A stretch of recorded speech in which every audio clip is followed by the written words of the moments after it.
Many, maybe even most merchandise and food costs more than we pay for it. Food products, beverages, but also consumer goods, bicycles, solar panels. Producing it can involve soil exhaustion, loss of biodiversity or child labor. The traditional way of pricing does not include external factors, does not include the impact, negative impact on environment or on people. A new method aims at making those hidden costs visible. May we introduce to you the Oiconomy tool. A very special one is inequality. It's an aspect that's... Pim Kroes has been working in the food industry. Yes, I'm a food technologist and worked as a quality assurance manager in major food industries for most of my life. He was inspired by an existing method for passing on proof of food safety in the supply chain. There is a global system. Actually, almost every player in the supply chain of all foods is involved, even the restaurant here.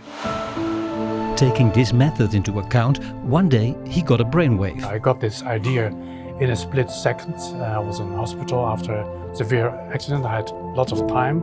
In a split second, I suddenly got this idea. How much would it cost to prevent the issue? Then at the end of the chain, you exactly know how much more a product would cost if it would be completely sustainable. The so-called Oiconomy approach was born, the real price economy. It makes visible the negative impacts and what it should cost to avoid those impacts. Pim developed the concept further at Utrecht University and was joined by Professor Walter Vermeulen. Yeah, when he came it was very exciting because this was a new type of mechanism which was not elaborated in the existing programs, and it is inclusive. Most important was that the intention was that companies themselves do this analysis actually, and inclusive for all sustainability aspects. That was very new. The aim was to elaborate further on a well-functioning Oiconomy tool. We are looking from the angle from child labor, and it would be very good to know the hidden cost, because if you know the hidden cost, then you would know what the price would be if a farmer could send his child to school. Netherlands Enterprise Agency, RVO, supported this approach and invited a few companies to join this research. We were very pleased to see the outcomes of the pilot, and we were also pleased to see that the 3 companies who were participating were very enthusiastic about the tool. Arte in Keukens in Helmond was one of them. Nou, we hebben, dat is dan graniet, halen wij uit India. Daar hebben we ook met onze leverancier gezien. Kinderarbeid is daar ook een risico. We hebben gezien dat rondom de groeves waar wij delven, dat daar in ieder geval ook kinderen werkzaam waren. Weliswaar in de landbouw, maar ook een stukje in de mijnbouw. Child labor is lurking in the quarries where the raw materials for these kitchen worktops are mined. En om dat eigenlijk tegen te gaan, hebben wij een project opgestart om mentaliteitsveranderingen in gang te zetten. Dat kinderen naar school kunnen gaan, dat het algemeen aanvaard is dat kinderen naar school is, dat dat normaal gevonden wordt. Waardoor kinderen een kans hebben op een betere toekomst en uiteindelijk zich verder kunnen ontplooien en een juiste baan kunnen krijgen. Verstegen Spices and Sauces also joined. We source natural ingredients, mainly focusing on spices and herbs from all over the world. Mostly we work with smallholder farmers, so 1 hectare, 2 hectare max. What hidden costs are involved in the production of peppers? If the socio-economic situation of the farmer is not benefiting the farmer, then they tend to focus on other commodities or other activities, and then we're trying to develop these supply chains to the level we are. We think it's a sustainable supply chain. And this tool makes this possible, so all the efforts you put in the supply chain, you can put a number to it. The tool actually is very broad and also focuses on issues such as water use, poverty and social injustice. The whole package of the United Nations Sustainable Development Goals is included in this system. Every participant in this supply chain has costs which are not included, which we call externalities. For instance, we have child labor. If you cannot demonstrate, if you cannot really prove that you do not use child labor, then we assume that you do have it.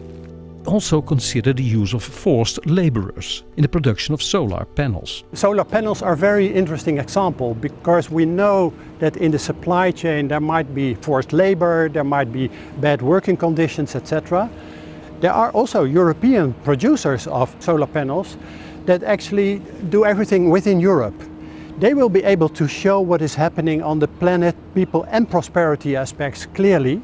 The ones that cannot do it will have to apply the default values, which are much higher. So this will make the hidden cost of European produced solar panels much lower than from the Asian solar panels.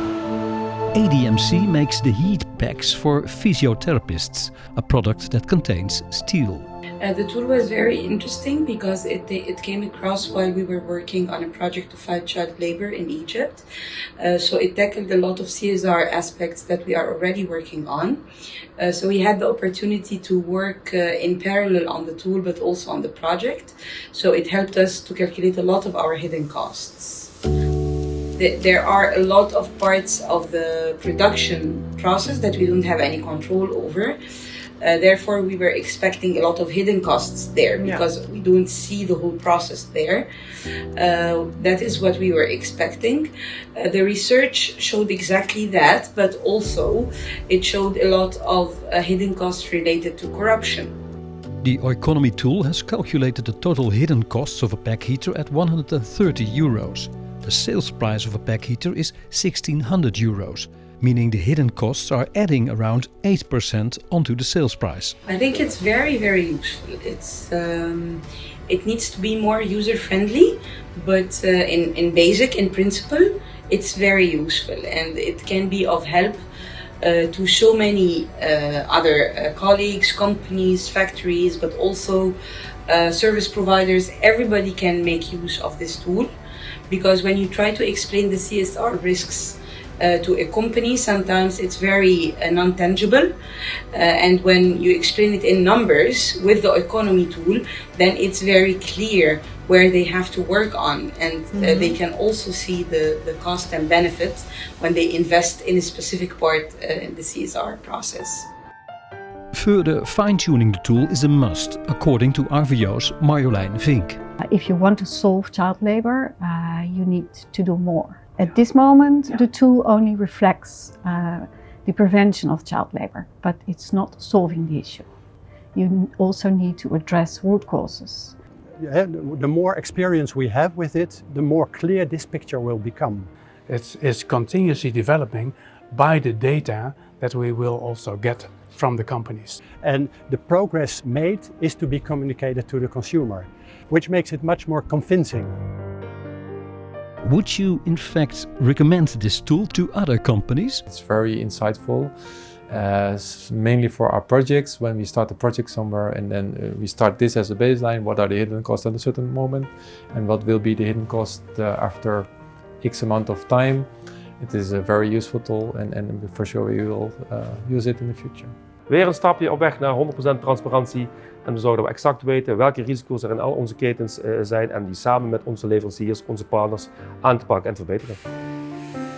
Would you recommend it to other entrepreneurs? Yes, yes, we will definitely recommend it.